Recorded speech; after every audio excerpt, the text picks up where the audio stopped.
안녕하세요. 성공예감 이대호입니다.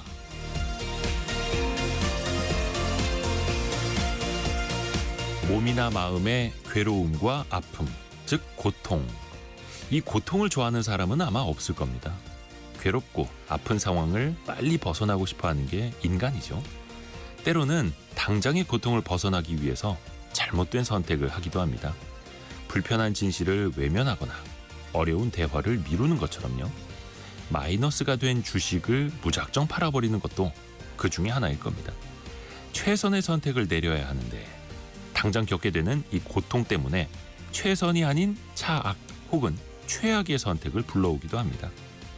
뉴욕타임스의 마라톤 기사에 언급됐고 소설가 무라카미 하루키가 인용해서 유명해진 말이 있습니다. 고통은 피할 수 없지만 고뇌는 선택할 수 있다.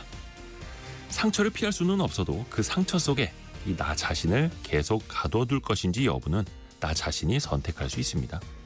어떤 고통 때문에 당장 잘못된 선택을 하는 건 아닌지, 그 고통을 어떻게 받아들이고 어떻게 흘려보낼 것인지, 고통 속에서도 어떻게 더 나은 선택을 할 것인지, 그건 우리에게 달려 있습니다. 성공예감 이대호입니다. 시작합니다.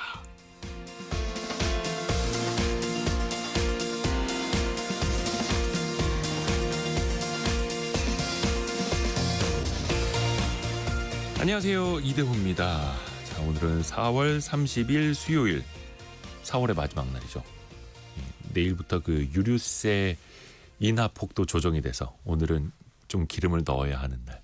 요거 예전에 한번 말씀드렸었는데 4월 30일입니다. 벌써. 와. 자, 9시 7분 현재 함께 하고 계시고요. 안진수 님이 오늘도 좋은 말씀 고맙습니다라고 하면서 이제 오프닝 듣고 나서 정답 청년 도약 계좌. 아직 퀴즈 나가지도 않았는데. 일단 주관식으로 뭐라도 맞아라. 야, 경제상식 퀴즈는 지금 나갑니다. 오늘은 세 글자인데요. 정부가 이 산업에 재정을 지원하면 국내 총생산 GDP 성장률이 매년 0.17%포인트 높아진다는 분석이 나왔습니다. 대한상공회의소 그리고 고려대 연구팀이 조사를 해보니까 이 산업에 매년 약 5조 5천억 원 정도를 지원하면 민간 투자도 늘고 산업 경쟁력이 전반적으로 올라가면서 실질 GDP가 연간 7조 2천억 원 이상 늘 거라는 예상을 내놨는데요. 우리나라 첨단 기술 산업, 그 경쟁력의 핵심이기도 한 그 세 글자 산업이기도 합니다. 고부가가치를 갖고 있는 산업이죠. 힌트를 좀 드리자면 전기가 통하는 도체와 통하지 않는 부도체, 그 사이에 있는 전기가 흘렀다가 안 흘렀다가 통했다가 안 통했다라고도 할 수 있는 그 제품, 물질이기도 하죠. 짧은 문자 50원, 긴 문자 100원이 드는 샵 9730 혹은 KBS 콩 열려 있고요. 추첨을 통해서 다양한 선물 보내드리고 있습니다. 또 유튜브를 통해서도 함께 하시죠. 성공예감 이대호입니다. 자주 검색하시면 성공이 가까워집니다.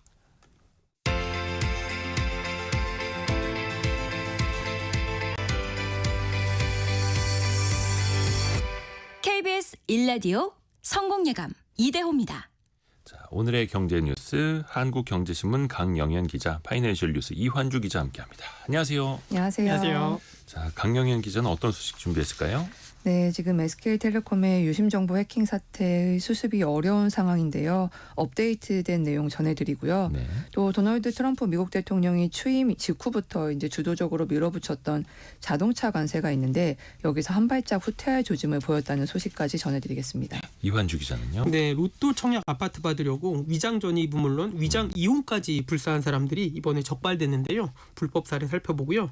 이어서 서울 시내버스 노사의 막판 임금 협상이 지난 밤 결렬됐습니다. 그래서 오늘 오전 4시 첫 차부터 준법은행에 들어갔는데 이 소식까지 같이 전해드리겠습니다. 네, 강영현 기자가 준비한 소식부터 들어볼게요.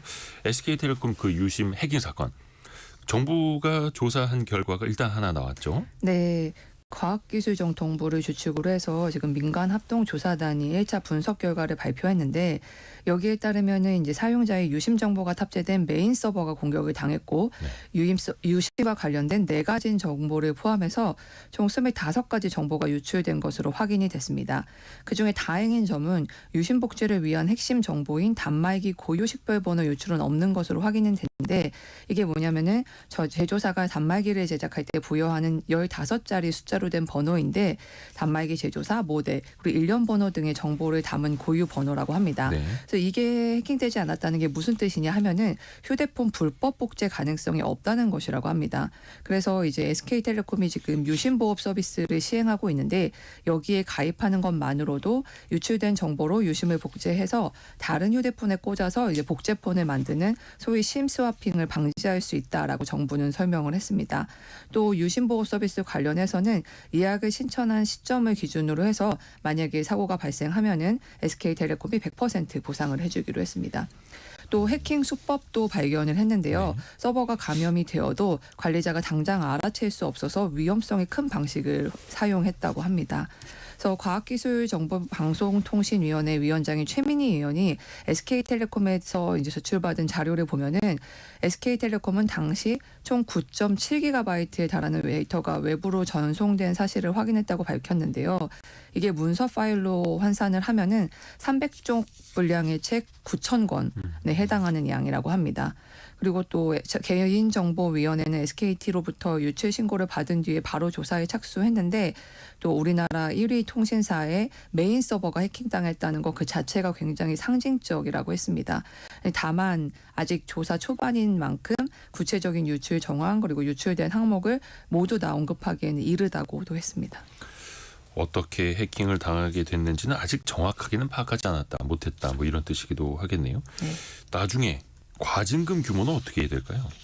일단 유상임 과기정통부 장관이 SK텔레콤이 이제 고객정보 탈취 사실을 늑장 신고했다는 지적에 대해서 합당한 처벌을 받을 것이라고 했습니다. 네. 그래서 일부러 침해 사실을 숨기려 했다고 생각하진 않는다라고 했지만 개인정보보호법에 따라서 지체 없이 신고를 하지 않으면 이제 5천만 원 이하의 과태료를 물리게 되어 있다라고 말하기도 했는데요. 이 5천만 원 이하의 과태료는 그냥 지연 신고한 것에 대해서만. 네. 사실 그거보다 더 큰 건 이제 과징금인데 SK텔레콤의 과실이 확인되면은 5천억 원이 넘는 과징금이 추징될 가능성도 제기가 됐습니다. 최장혁 개인정보보호위원회 부위원장이 이제 현재로서 과징금 액수를 정확하게 말할 수 없다라고 하면서도 2023년에 LG유플러스의 개인정보 유출 사고와는 차원이 다르다라고 했는데 당시에 LG유플러스 같은 경우에는 부가 서비스 관련된 서버가 해킹이 됐는데 SK텔레콤은 이번에 말씀드렸다시피 메인 서버가 해킹이 됐기 때문입니다. 당시에 LG유플러스는 68억 원의 과징금을 부과한 바 있는데 그리고 또 하나 더 살펴봐야 되는 게 개인정보보호법이 개정이 됐습니다. 그래서 과징금 기준이 조금 바뀌었는데요. 네. 당시와 관련 매출의 3%에서 전체 매출의 3%로 바뀌었습니다. SK텔레콤 같은 경우에는 지난해에 17조 9천억 원 상당의 매출을 냈었는데 여기에 3%를 적용하면은 과징금 규모가 5,300억 원에 달합니다. 요거는 거의 최대치를 네. 감안했을 때인 거고 나중에 또 이게 결정이 되겠죠. 지금 SK텔레콤을 떠나는 고객들도 많다고요. 네, 맞습니다. SK텔레콤이 유심 무상교체 서비스를 시작을 했잖아요. 이게 월요일부터 시작을 했는데 이날부터 3만 4천 명 이상의 이용자가 다른 통신사로 이동을 한 것으로 확인이 됐습니다. 이탈한 가입자의 한 60% 정도는 KT로 갔고 나머지는 LG유플러스로 갈아탔는데 또 알뜰폰으로 이동한 이용자까지 합하면은 이탈 규모는 더 클 것으로 예상이 되고 있습니다. 이달 들어서 SK텔레콤의 가입자 이탈이 일별로 200명 정도를 넘은 적이 없었는데 해킹 사고 이후에는 그 규모가 점점 커지고 있습니다. 그리고 동시에 28일에는 8,700여 명이 SK텔레콤에 새롭게 가입한 것으로 나타났는데 그 SK텔레콤 대리점 그리고 판매점들이 가입자 이탈을 막기 위해서 그 다른 통신사에서 자사로 이동하는 고객에게 큰 규모의 보조금을 지급한 것으로 알려졌습니다. 그래서 이 같은 보조금 정책이 또 신규 가입에 영향을 미쳤을 가능성이 있습니다. 고객이 빠져나가고 또 한켠에서는 신규 고객을 받기 위해서 보조금을 뿌려대고 이게 SK텔레콤의 이제 양면성인데 그러니까 고객들 사이에서는 그런 말 나오는 거죠. 기존 고객한테 교체해줄 유심은 없고 맞습니다. 신규 고객한테 끼워줄 유심은 있느냐 이런 이야기 나올 수밖에 없는 거고요. 그리고 SK텔레콤 같은 경우에는 이 개인정보보호 관련 예산이 2위, 3위인 KT, LG보다 적었다라고 하고 임원 수만 해도 100명이 넘는데 이 개인정보 관련된 임원은 없었다고 하더라고요. 그만큼 SKT가 이 개인정보보호에 대해서는 좀 무심했고 대신에 AI나 이런 쪽에 미래 관련 투자만 좀 많이 했다라는 비판도 나옵니다. 이번 기회에 싹 다 한번 또 돌아볼 수 있는 또 계기가 되는 거죠. 안 좋은 사례긴 합니다만. 자, 이환주 기자에게 갑니다. 주택 청약에 당첨되려고 온갖 불법 행위를 저지른 케이스들이 한꺼번에 적발됐네요. 예, 맞습니다. 이 국토교통부가요. 지난해 6월부터 12월까지 수도권 등 주요 분양단지 40곳에서 주택 청약 실태 점검을 한 결과를 발표했는데요. 모두 390건의 불법 사례를 적발했습니다. 이 건강보험 요양급여 내역, 즉 병원비 청구 내역으로 실거주지를 특정해서 위장 전입을 꼼꼼하게 찾아냈고요. 이 결과 올해 상반기보다 적발 건수가 3배 이상 늘었습니다. 이게 예를 들면 주소지는 서울인데 이 병원 진료 기록을 봤더니 부산에서 나왔다라고 하면은 이 사람은 위장 전입한 거다라고 판단을 한 거고요. 실제 사례가 있는데 이제 부산에 사는 한 남성이 서울 장인 장모의 집에 사는 것처럼 위장 전입으로 서류를 꾸몄습니다. 아하. 그리고 서울에서 청약에 당첨이 된 겁니다. 비싼 아파트죠. 하지만 국토부가 의료비 청구 내역을 확인하는 결과 이 부산에서 병원 다니는 사실이 적발됐고 이번에 결과가 나온 겁니다. 또 신혼 특별공급 물량 당첨을 위해서 허위로 혼인신고를 한 경우도 있었고요. 심지어는 위장 이혼을 하는 사례도 있었는데요. 이게 어떤 거냐면 예를 들어 남편이 주택이 있는 상황에서 서류상으로 이혼을 한 겁니다.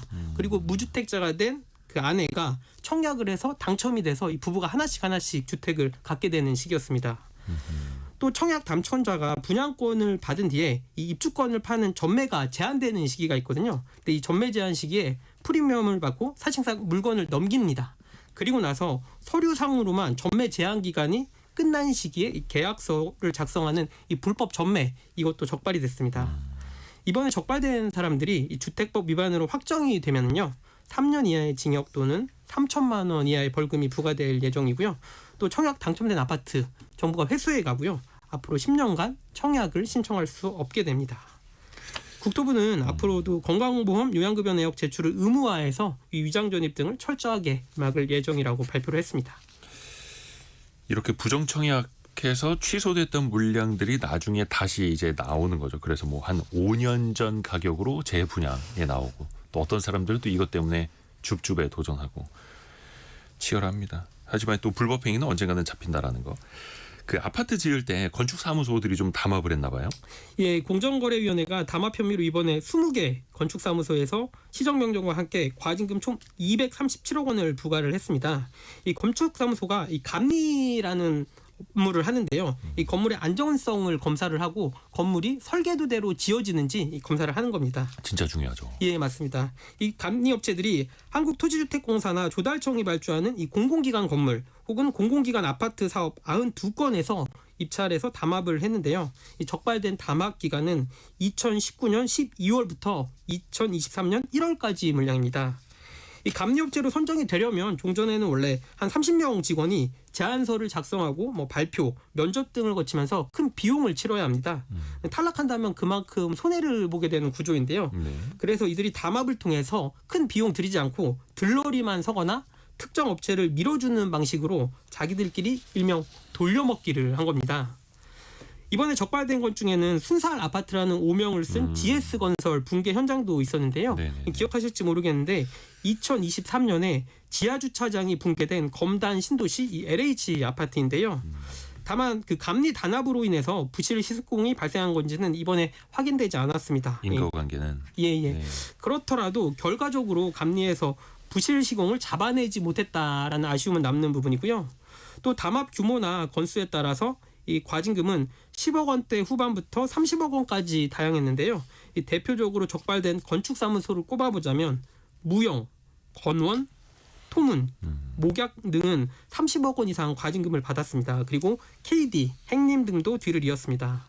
이 공정위는 공공건설감리 분야에서 수년에 걸쳐서 주요 사업자 대부분이 참여해서 조직적으로 광범위한 입찰 담합이 있었다고 강하게 지적을 했습니다. 설계도가 제대로 그려졌는지 또 그 설계도대로 시공을 하는지를 감시를 해야 하는 그 감리 업체들이 담합을 했다. 더 위험한 행위였던 거죠. 자, 강영현 기자에게 갑니다. 자동차에 대한 그 품목과세 25%로 미국에서 발표를 했었잖아요. 네. 이거를 좀 물을 조짐이 있다고요? 네, 미국 월스트리트 저널 그리고 로이터 등 통신 같은 이제 외신에 따르면은 트럼프 대통령이 외국산 완성차에 부과한 25% 관세 외에 철강, 알루미늄 등 다른 품목에 대한 관세가 중복으로 부과되지 않도록 조정을 할 계획이라고 합니다. 그래서 다음 달 3일부터 외국산 자동차 부품에 예정됐던 25% 관세도 조정할 방침인데 이에 따라서 미국 내 기존의 제조 자동차 한 대의 가격이 3.75%에 해당하는 금액까지 부품 관세 환급이 가능해지고 또 2년 차에는 2.75%로 축소된 후에 점진적으로 폐지될 전망입니다. 그럼 왜 이렇게 후퇴를 하나 이렇게 봤더니 자동차 고율 관세로 이제 생산과 경영의 차질이 불가피하다는 미국 자동차 업계 그리고 노동계의 의견을 받아들인 것이라는 해석이 이제 나오고 있습니다. 미국 자동차 업계를 대표하는 위원회 그리고 제너럴 모터스, GM, 포드 등 같은 이런 기업들이 자동차 관세 철폐를 다시 한번 촉구했었는데요. 네. 대부분의 공급 업체가 관세에 따른 혼란을 감수할 만큼 자본력을 갖추지 못했고 또 이미 다수가 어려움을 겪고 있는데 자칫하면 생산 중단, 해고, 파산에까지 직면할 수 있다라고 트럼프 행정부를 이제 압박한 건데요. 사실 이제 트럼프 대통령이 자동차 부품에 대해서 먼저 관세 완화 제스처를 취하는 거는 또 하나 이유가 있는데 이게 자동차 공급망이 복잡한 구조를 가지고 있다는 점이 있습니다. 그렇죠. 네, 그래서 자동차 부품 같은 경우에는 이제 북미 3국 그러니까 미국, 멕시코, 캐나다 이 공급망이 긴밀하게 연결이 돼 있는데 그러니까 엔진, 변속기 등의 이제 부품이 완성차로 최종 조립할 때까지 평균 7번에서 8번 정도 국경을 오가야 한다고 합니다. 그러니까 여러 가지 부품들로 조립이 되니까. 여기서 조립하고 또 다시 저쪽으로 가서 조립하고 이런 식인데 이렇게 부품이 국경을 넘을 때마다 관세를 부과하게 되면은 업계가 감당해야 되는 그 부담이 굉장히 증폭이 될 수밖에 없는 그렇죠. 상황입니다. 아이고 그러다 보니까 이제 또 가격도 올릴 수밖에 없는 거고 그러다 보면 미국 소비자들이 자동차 사는 걸 또 주저하게 되면서 미국 경기가 안 좋아지고 미국 자동차 업체들도 타격을 받을 수밖에 없는 거고 우리나라 부품 업체들은 어떨까 좀 숨통이 트일까요? 네, 좀 숨통이 트일 것으로 기대가 되는데요. 한국무역협회 등에 따르면은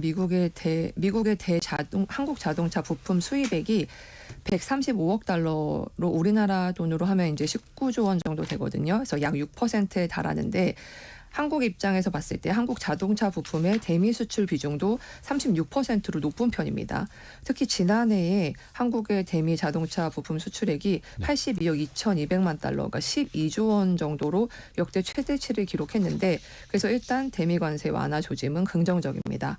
그리고 또 하나 긍정적인 측면으로 볼 수 있는 것이 또 한국 자동차 부품이 미중 무역 갈등의 틈을 타서 중국 자동차 부품의 대체지로 주목을 받을 수 있다라는 기대가 반대급부로 또 제기되고 있는데 네. 자동차 부품의 경우에는 이제 중국 수입품에 대해서는 60%가 넘는 균일 관세가 부과될 것으로 예상이 되고 있는데 이래서 이제 미국에서 수입하는 것을 중국이 아니라 우리 부품으로 대체되면서 일부 반사 이익이 기대된다는 겁니다. 그래서 또 트럼프 대통령 취임 이후에 매일 아침 늘 새로운 뉴스가 나오잖아요. 네. 오늘도 또 새로운 뉴스가 하나 나왔는데 네. 미국에서 만든 자동차 기업에 한해서는 외국산 자동차 부품의 관세를 공제해 주겠다라고 이제 트럼프 행정부가 밝힌 겁니다. 이제 다만 공제 혜택은 2년 동안만 시행이 되고 또 두 번째 해에는 혜택 비율이 15%에서 10%로 줄어들게 됩니다. 그러니까 최종적으로 미국에서 만들어진 자동차에 대해서 그 부품에 네. 물었던 관세를 좀 일부 깎아주겠다. 네. 우리나라 자동차 관련주도 어제 증시에서 좀 반등을 하긴 했습니다만 오늘은 또 힘을 못 쓰고 있고 지속적으로 오르지는 못하고 있네요. 그러니까 완성차 관세가 다 폐지가 된다라는 것까지는 기대하기엔 좀 무리라는 거죠. 그거는 조금 더 지켜봐야 될 것 같은데 그렇죠. 일단 트럼프 대통령이 취임 이후에 자동차 관세를 가장 적극적으로 밀어붙였었는데 그 이유가 사실은 이제 자동차가 자신의 부흥 약속을 했던 그 미국의 제조업을 대표하는 산업이기 때문입니다. 네. 소위 그 러스트벨트라고 하는 그곳의 핵심 산업이 자동차인데요. 네. 그러니까 트럼프가 가장 중요하게 여기는 사업을 보호하기 위해서 관세를 도입한 건데 지금 현지 지역과 기업과 노동계의 강력한 반발을 직면한 만큼 이제 트럼프가 결국 백기를 들고 3일부터 다음 달 3일부터죠. 이제 이달 3일부터죠. 외국산 자동차에 부과된 25%의 자동차 관세를 철회할 수도 있다라는 이제 전망이 제기되기도 하고 있는 건데 이거는 조금 더 트럼프의 마음에 달려있기 때문에 조금 지켜봐야 할 것 같고요. 또 동시에 한국 입장에서는 이런 장밋빛 전망에 기대기보다는 향후 실무 협상에서 미국과의 보완 관계 그리고 중국과의 대치 관계를 기반해서 이제 자동차 관세를 최소한 한국은 면제받기 위한 논리를 개발해야 한다라는 조언도 나오고 있습니다. 그 베센트 재무장관도 새벽에 기자회견 한 거 보니까 한국과의 협상이 가시적으로 네. 이어지고 있다 이렇게 이야기는 하더라고요. 자, 이환주 기자에게 갑니다. 서울 시내버스 노사의 최종 협상이 무산됐잖아요. 예, 그 서울시와 서울시 버스 노동조합이 하루 전인 오후 5시부터 오늘 새벽까지 임금 단체 협약 최종 회의를 했지만요. 입장차를 좁히지 못하고 결국 최종 결렬됐습니다. 협상이 결렬되면 전면 파업을 예고했던 노조는 우선 전면 파업은 유보를 했고요. 네. 대신에 오전 4시 오늘 첫 차부터 준법운행에 돌입을 했거든요. 이 준법운행이 뭐냐면 승객의 착석 등 안전이 확보된 뒤에 출발을 하거나 앞선 차를 추월하지 않는 방법으로 이 연착을 유도하는 방식입니다. 그러니까 여기에 정해진 휴게 시간도 지키는 등 안전운전과 관련한 서울시의 매뉴얼을 철저하게 이행할 것이라고 하면서 준법 운행을 하더라도 평상시와 시민들에게 큰 불편은 없을 것이라고 이렇게 발표를 했습니다. 현재 버스 배차 간격이 평소보다 길어졌지만 다행스럽게도 아침 출근길 대란은 나타나지 않고 있는 상황이고요. 이 쟁행위가 시작된 만큼 일단 서울시는 계획됐던 비상 수송 대책을 시행 중인데요. 출근 시간 지하철 열차 투입을 50회가량 늘리고 또 서울 시내 12개 노선을 정해 기존의 마을버스가 다니지 않는 곳부터 주요 지하철역까지 운행을 합니다.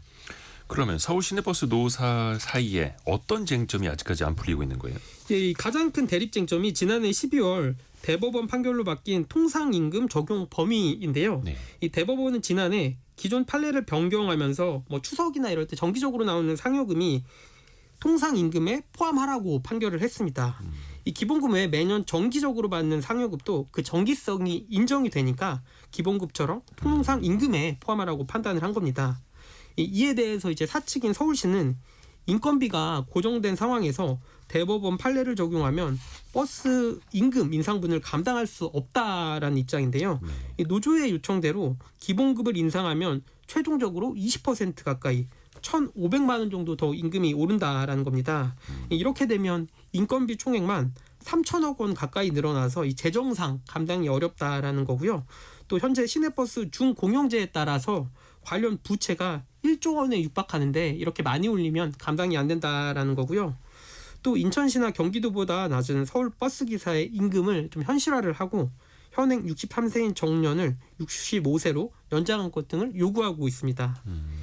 이 서울시 버스노조와 서울시는 내일부터 6일까지 징검다리 연휴 기간 협의를 이어나갈 것으로 보이는데요. 네. 다만 평행선이 이어진다면 노조가 준법 운행을 이어가다가 총파업으로 전환할 가능성도 배제할 수는 없는 상황입니다.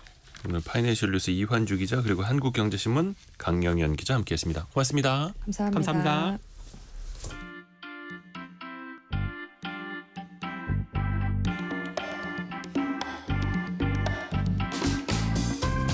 지금 여러분께서는 KBS 일라디오 성공예감 이대호입니다를 듣고 계십니다. 프로그램에 참여하신 청취자 여러분께는 추첨을 통해 Y스트릿에서 밝은 눈과 두뇌 건강, 활력까지 한 번에 와이즈 부스터를, 아름다운 식탁 창조 주비푸드에서 뿌리 담은 리얼 생 와사비를, 쉽고 빠른 판촉물 제작 시너지 기프트에서 무드 등 미니 가습기를, 그리고 성공예감에서 준비한 커피 쿠폰을 보내드립니다. 당첨자는 성공예감 이대호입니다 홈페이지에서 확인하세요.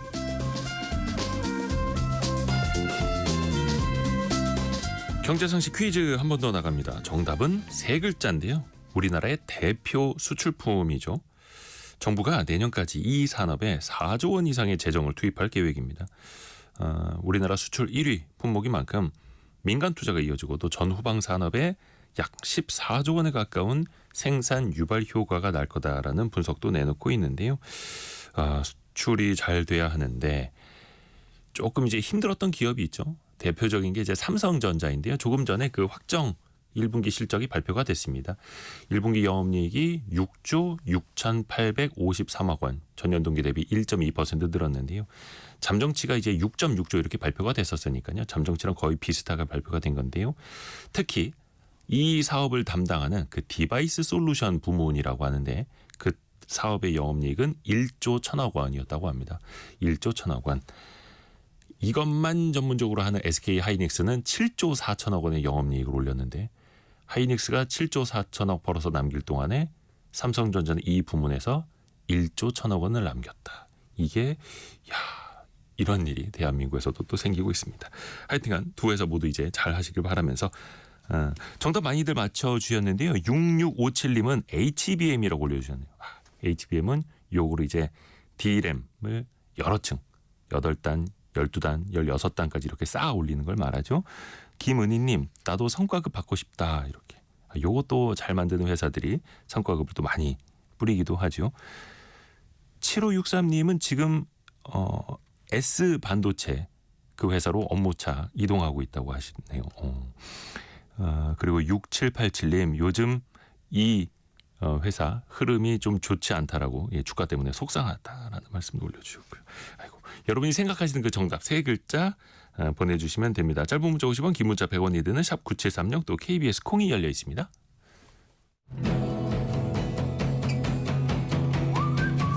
오늘의 움직임에 주목하고 세상의 흐름을 놓치지 않습니다. 여러분의 내일을 응원하며 성공의 열쇠를 함께 찾아갑니다. 성공예감 이대호입니다. KBS 박대기 기자의 시선으로 경제의 과거, 현재, 미래까지 살펴보는 경제 대기록 시간입니다. 유튜브가 세상에 등장한 지 올해로 딱 20년이라고 하는데요. 우리 삶에서 이제 빼놓을 수 없는 플랫폼이 됐죠. 유튜브의 20년 변천사를 박대기 기자와 함께 살펴보시죠. 안녕하세요. 네, 안녕하십니까. 유튜브 많이 보세요?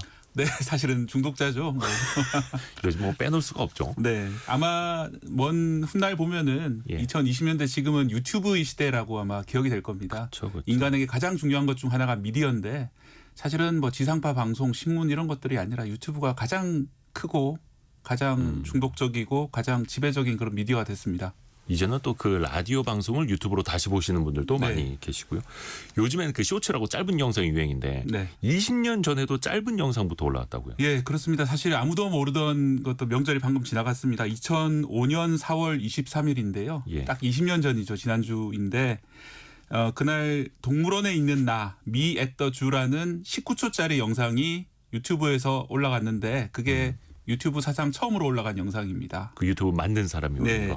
자베드 카림이라는 개발자가 유튜브를 만들었는데 예. 그 사람이 직접 올렸어요. 동물원에 가가지고 코끼리 앞에 서가지고 코끼리 코가 되게 크다 뭐 이런 말을 하는 별로 재미없는 19초짜리 영상입니다. 화질도 되게 안 좋고요.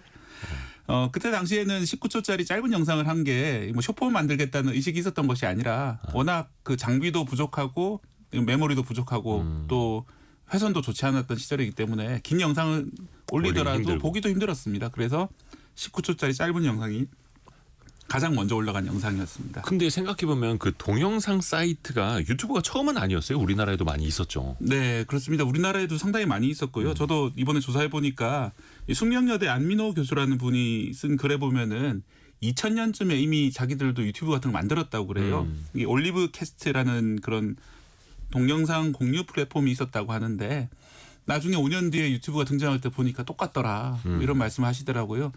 사실 이게 그런 서비스가 우리나라에 상당히 많이 있습니다. 여러분들 다 쓰시는 페이스북 같은 경우에도 사실 우리나라 싸이월드가 훨씬 더 앞서고 그렇죠. 거의 비슷한 기능이었거든요. 네. 하지만 싸이월드는 자본력 부족이라든지 또 해외 시장 진출 실패하면서 역사 속으로 사라졌지만 페이스북은 성장을 했는데 마찬가지 일이었던 것 같습니다. 이 유튜브 이전에도 비메오라는 그런 사이트도 있었고 지금도 이제 있는 사이트인데요. 네, 그런데 이제 유튜브처럼 이 구글이 지속적인 지원을 받지도 못했고 또 구글이 이제 여러 가지 사업적으로 성공을 하면서 같이 성장을 했던 것 같습니다. 이 등장 시점에 관련해서 좀 재밌는 얘기도 하나 있는데요. 네. 이게 2005년에 등장을 했잖아요. 네. 그 전에 2004년에 이 팝스타 자넷 잭슨의 가슴이 노출된 사고가 있었습니다. 그 미식축구 슈퍼볼 맞습니다. 그 결승전에서. 네, 맞습니다. 그 중간에 공연을 하고 되게 미국 전 국민이 보는 그런 이벤트잖아요. 네. 가슴이 노출된 사고가 있었는데 그 뒤에 이제 이 영상을 찾아보려는 사람들이 많았는데 막 몰리면서. 예, 당시에는 그런 영상 공유 사이트가 뭐 비메오가 있었지만은 별로 활성화되지 있지 않던 시점이었습니다. 그래서 아까 말씀드렸던 이 자베드 카림이 페이팔에 다니고 있었는데 이런 서비스를 만들면 좋겠다 싶어서 이 페이팔 동료들하고 같이 창업한 사이트가 바로 유튜브입니다. 되게 좋은 사건은 아니었습니다만 하여튼간 인간의 그 본성과도 같은 호기심 때문에 네. 어떻게 보면 이 동영상 사이트에 또 열풍이 불었던 그런 사건이었고요. 근데 유튜브가 생기자마자 구글이 인수를 해버렸잖아요. 네. 이게 참 보석이 될 거라는 걸 알았다는 거죠. 네, 그 점이 참 구글이 대단한 점인데요. 2006년 말에 유튜브를 인수를 합니다. 뭐 당시에는 적자투성인 회사였는데 당시 환율 기준으로 무려 1조 7천억 원에 인수를 했고요. 근데 유튜브가 생긴 지 한 1년 반 만에 네, 1년 반 정도인 시점이었는데요. 1조 7천억 원에. 네. 그래서 뭐 아까 말씀드린 자베드 카린 같은 경우에는 순식간에 이제 엄청난 부자가 되고 예. 뭐 이렇게 됐죠. 그리고 이제 2007년부터 바로 도입을 한 것이 광고 수익 일부를 제작자에게 나눠주는 시스템을 도입을 합니다. 이게 이제 혁신적인 아이디어였고 결국 유튜브의 성공을 부른, 왜냐하면 크리에이터라는 직업을 만든 그런 결정이기 때문에요. 생태계가 만들어지기 시작한 네, 거죠. 그렇습니다. 이제 광고 수익을 받아가지고 유튜버랑 구글이랑 서로 나누는 그런 시스템을 만든 거죠. 그걸 유튜브 파트너 프로그램이라고 부르는데요. 결국은 이제 인터넷에 영상을 올리면 그게 돈이 된다, 돈을 벌 수 있다라는 개념을 처음으로 정립한 서비스가 되겠습니다. 그리고 2000년대 말이 되면은 아이폰이 등장을 하죠. 아이폰. 네. 예, 애플이 아이폰을 만들면서 본격적으로 스마트폰 시대가 열리고, 그리고 누구나 스마트폰을 들고 다니면서 영상을 보고 또 촬영을 해서 업로드하는 시대가 열리면서 결국 그 유튜브가 날개를 달게 됩니다. 그래서 2020년대로 오면서 최근에는 쇼츠, 숏폼 같은 것들까지 결합되면서 성장은 계속되고 있는 상황입니다. 최진영님이 저도 집에서는 TV로 유튜브 연결해서 성공 예감 들어요. 이렇게 기자님들도 이제 친근하게 느껴지신다고. 그러니까 TV로 유튜브를 보시는 분들도 많고, 그죠? 네, 모바일뿐만 연결하면 아니라. 볼 수 있으니까요.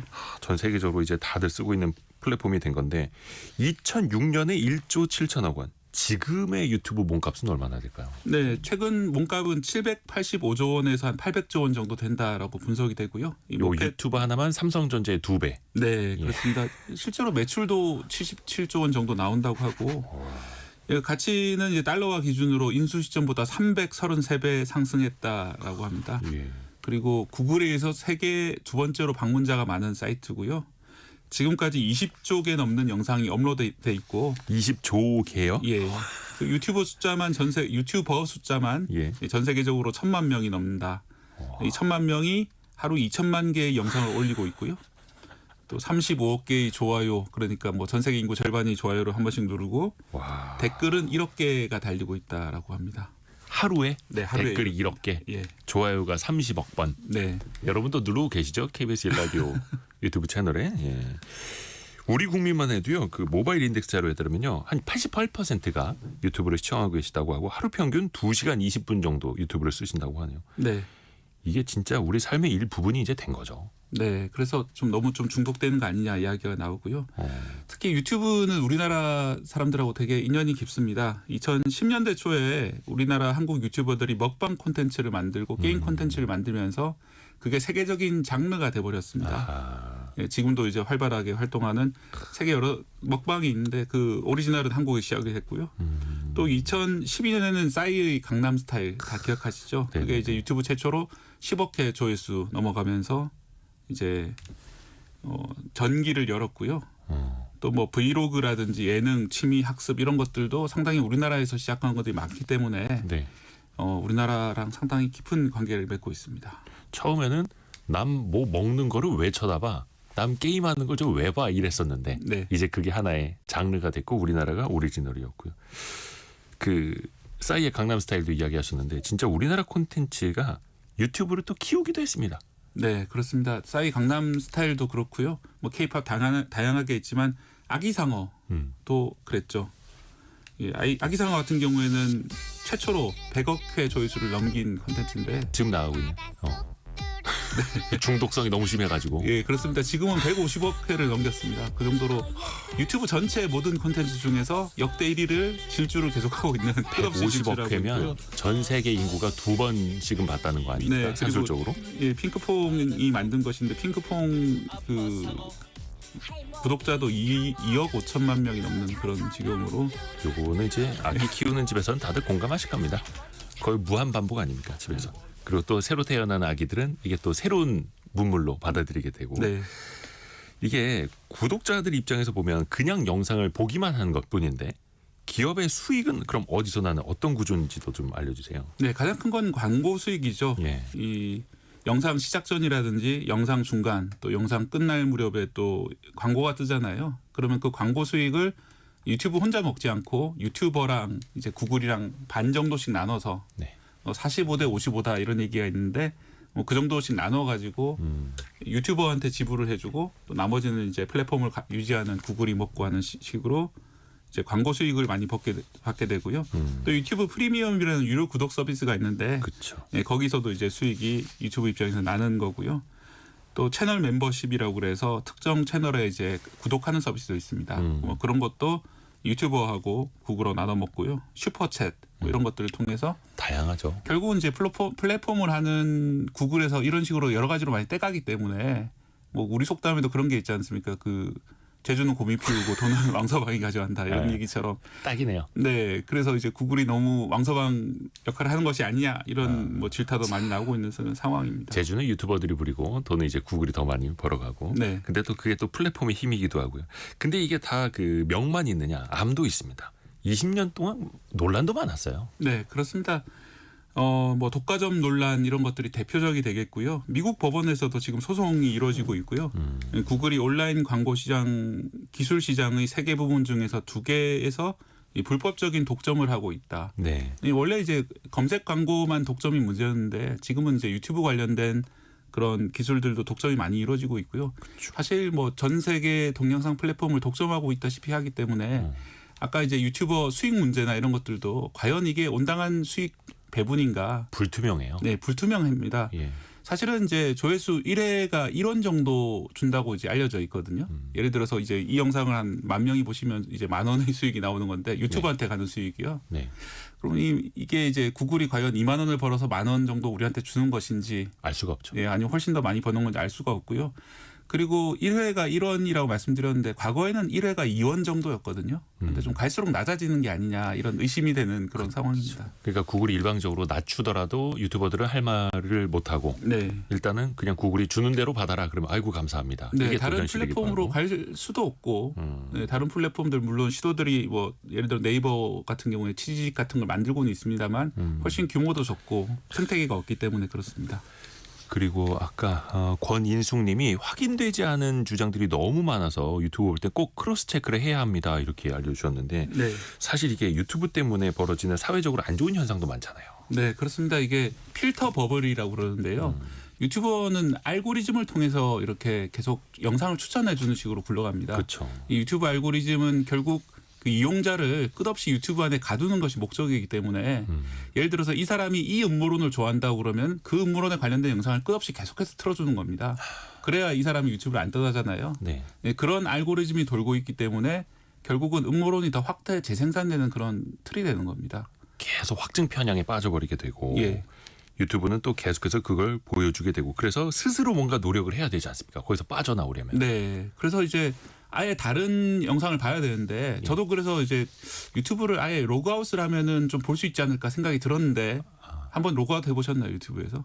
해봤죠. 예, 어떻게 뜨던가요? 근데 비슷하면 되는데 또 최근 검색한 거랑 비슷한 예. 걸 또 띄워줍니다. 예, 맞습니다. 그래서 그게 참 벗어나기가 되게 힘든 상황이고 저 같은 경우는 아예 완전 로그아웃을 했더니 아예 아무 영상도 안 떴습니다. 처음에는. 예. 예. 아예 아무 영상도 안 뜨는 식으로 돼버려가지고 이게 결국은 나의 정보를 뭔가 끝없이 요구하는 이런 시스템이구나 이런 느낌이 들었고요. 저도 그래서 평소에 어떤 SNS든 뭔가 맞춤 추천 네. 이런 기능을 저는 다 꺼버립니다. 아, 제가 혹시나 또 편향될 수도 있을까 봐. 네. 그래서 좀 많이 추천하는 것이 예를 들어서 이제 방송 프로그램도 홈페이지에 들어가시면은 이제 뉴스 프로그램 같은 경우에는 전체 뉴스를 한 꼭지씩 볼 수 있는 그런 홈페이지들이 있습니다. 그래서 내가 원하지 않는 뉴스도 한번 찾아보고 이런 노력이 필요한 것 같습니다. 예를 들어서 신문 같은 경우에도 지면 전체를 보면은 내가 원치 않는 뉴스들이 구석구석에 박혀 있거든요. 또 오히려 그런 뉴스들이 더 가치가 있는 뉴스가 많아요. 아, 내가 몰랐던 이런 세상이 있었구나 이렇게 알게 되고요. 그래서 이 유튜브의 필터 버블 그러니까 나를 둘러싸고 있는 거품 같은 그런 걸러진 정보들을 한번 깨는 노력이 필요한 것 같습니다. 제가 최근에 좀 엽기적이라고 해야 되나요? 네. 좀 충격적인 뉴스가 있었는데 네네네. 미국에서 그 미국 중앙정보부 CIA 부국장의 아들이 이 대학생인데 러시아 군인이 돼서 러시아 군으로 우크라이나 전쟁에 참전했다가 사망한 일이 있었습니다. 되게 이해가 안 되는 일이었거든요. 예, 그 일도 결국은 아들이 음모론 유튜브에 빠져서 이 우크라이나 전쟁은 미국이 일으킨 것이다. 또 우크라이나가 일으킨 것이지 러시아는 잘못이 없다. 이런 식으로 되는 영상들에 많이 빠져 있었다고 그래요. 동료 증언에 따르면요. 우리나라에서도 서부지법 폭동 사건이라든지 뭐 비슷한 일들이 있었습니다만 이런 식으로 이제 확증 편향을 만들어주는 유튜브의 문제가 있기 때문에 이런 것들을 좀 개선해야 되고 개인의 각성이 아니라 결국은 제도적으로 유튜브가 그런 사악한 알고리즘을 쓰지 못하도록 이 법적인 강제도 필요해 보입니다. 그러니까 내가 들이마시는 공기, 내가 먹는 음식이 내 몸을 만들듯이 네. 내가 보고 듣는 콘텐츠가 내 정신을 만들 수도 있다는 걸 꼭 아셔야겠죠. KBS 박대기 기자였습니다. 고맙습니다. 감사합니다. 라디오 정보센터 다녀옵니다. 임금 인상 등을 두고 진통을 빚었던 서울시 버스 노사 협상이 오늘 새벽 결렬됐습니다.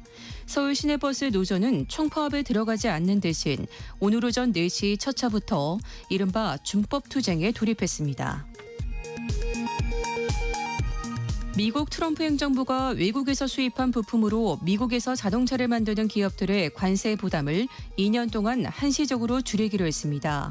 트럼프 대통령은 미국에서 완성한 자동차 가격의 15%에 해당하는 부품에 대해서는 사실상 25% 관세를 적용하지 않는다는 내용의 포고문에 서명했습니다.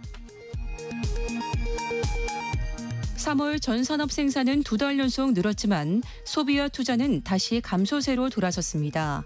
통계청은 3월 전 산업 생산 지수가 114.7로 전월 대비 0.9% 늘었다고 발표했습니다. 하지만 재화 소비를 뜻하는 소매 판매는 전월 대비 0.3% 감소했고 설비 투자도 0.9% 줄었습니다.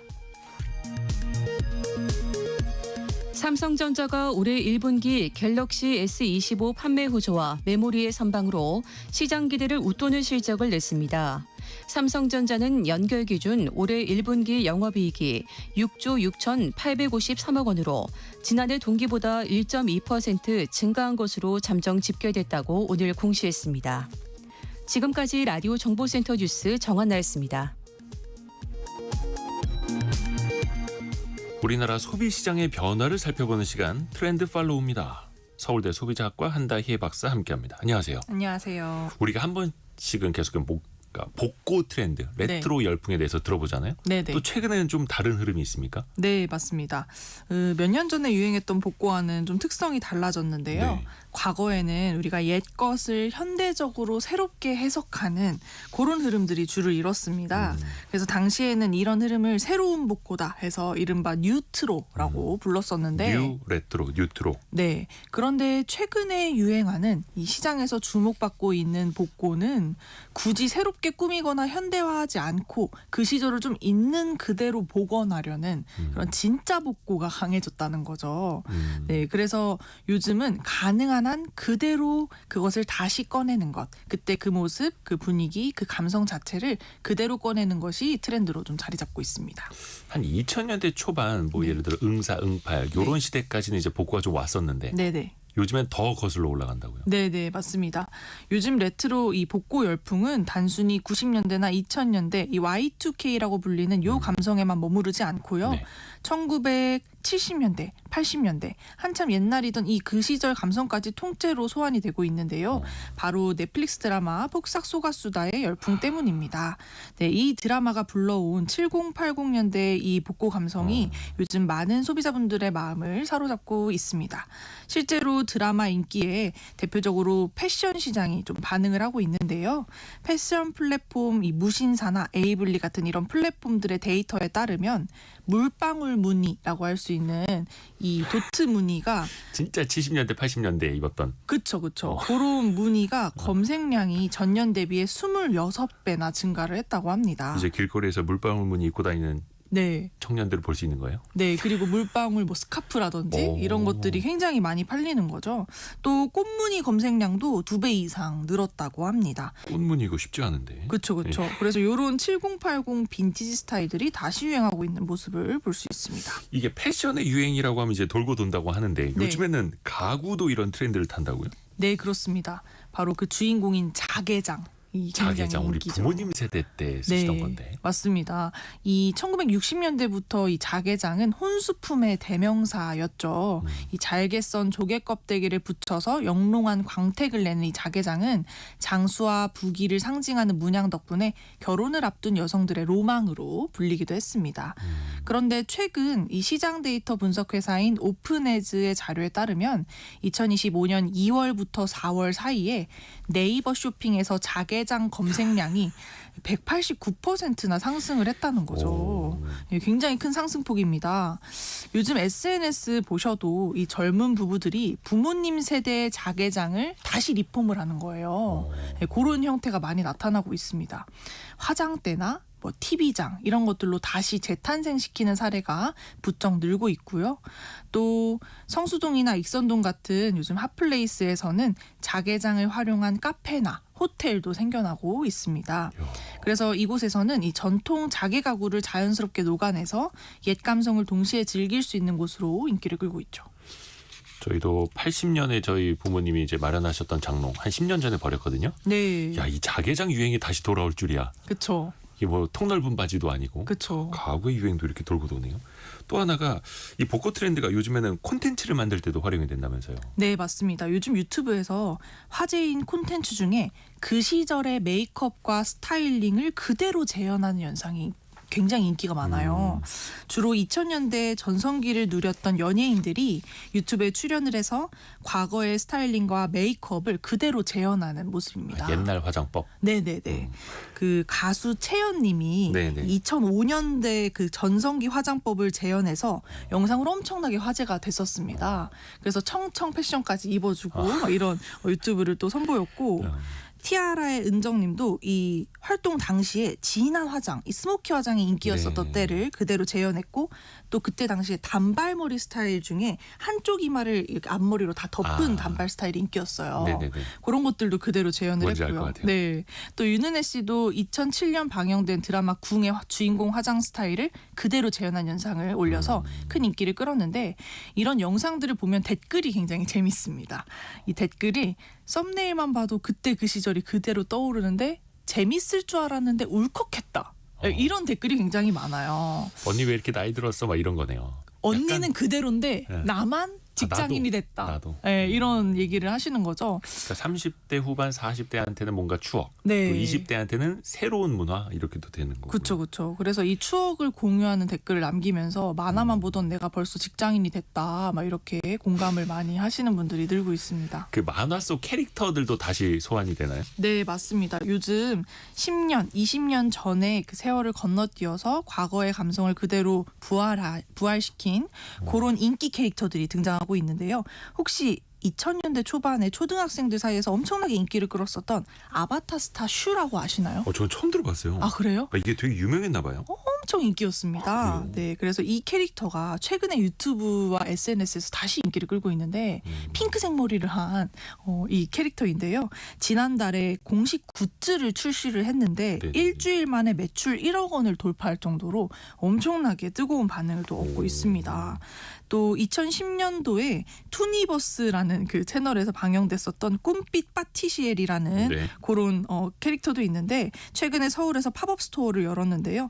엄청나게 긴 줄을 동원할 정도로 큰 사랑을 받았습니다. 요건 한 15년밖에 안 됐는데요. 네, 맞습니다. 근데 그때 당시 초등학생이셨던 분들이 이제 대학생이 된 거죠. 그래서 성인이 돼서 오직 이날을 위해서 지금까지 살아왔다 막 이러면서 SNS에 이 꿈빛 파티시엘 팝업 스토어를 가는 그런 모습들을 또 올리고 있습니다. 이게 또 세대별로 추억하는 게 다르니까. 네. 근데 이제 20대가 되면서 조금 이제 소비력이 생겼는데 그렇죠. 내가 초등학교 때 좋아했던 캐릭터. 네.